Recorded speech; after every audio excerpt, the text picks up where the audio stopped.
రాజన్న సిరిసిల్ల జిల్లా చందుర్తిలో ఆందోళన చేశారు ఉపాధి హామీ కార్మికులు. పనికి తగిన వేతనం అందడం లేదంటూ నిరసన వ్యక్తం చేశారు. కొలతల ప్రకారం పనులు చేస్తున్నా డబ్బులు తక్కువగా వస్తున్నాయని తెలిపారు. ఉదయం 6 గంటల నుంచి 10 గంటల వరకు పనిచేసినా ₹170 మాత్రమే వస్తున్నాయని చెబుతున్నారు. అధికారులు స్పందించి పనికి తగ్గట్లు వేతనం ఇప్పించాలని డిమాండ్ చేశారు.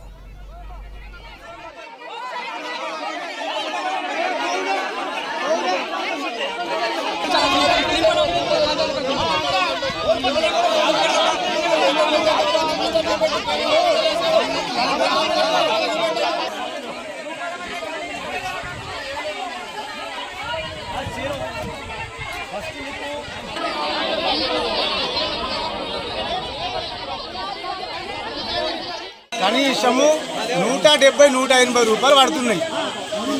80 సెంటీలు లోతు, 3 మీటర్ల పొడుగు, మీటర్న్నర వెడల్పు తీపిస్తుండ్రు. మొత్తం పేమెంట్ తక్కువ కొడుతుండ్రు సార్. పని మాత్రం స్టిక్కు చేపిస్తుండ్రు. పొద్దున 6 గంటలకు పోతే 10 గంటల దాకా ఉంటున్నాం. 10:30కు లాస్ట్ ఫోటో తీసి పంపిస్తుండ్రు.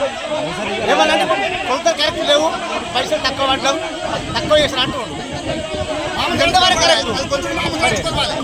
రాసుకుంటారు 70 ఎంత 70, 50 ఎంత 50. పేమెంట్ కింద తక్కువ పడ్డ తర్వాత ఎందుకు పని చేసేందుకు? 10-10:30 అవుతుంది. ఇక్కడ కొందరు వచ్చేసి ప్రతి ఒక్కరి సుత రోజువారి మాదిరిగా ప్రతి ఒక్కరిని కొలత తీసుకుంటారు. అయినా కానీ ఇవాళ మాకు డబ్బులు ఒక రోజుకి వచ్చేసి ₹180, ₹170 పడుతుంది. కొంత మాత్రం బరాబరే ఉన్నాయి.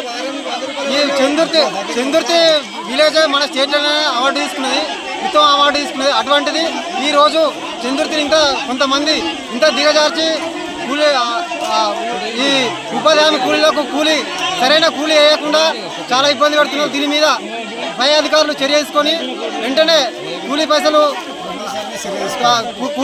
పూర్తి స్థాయిలో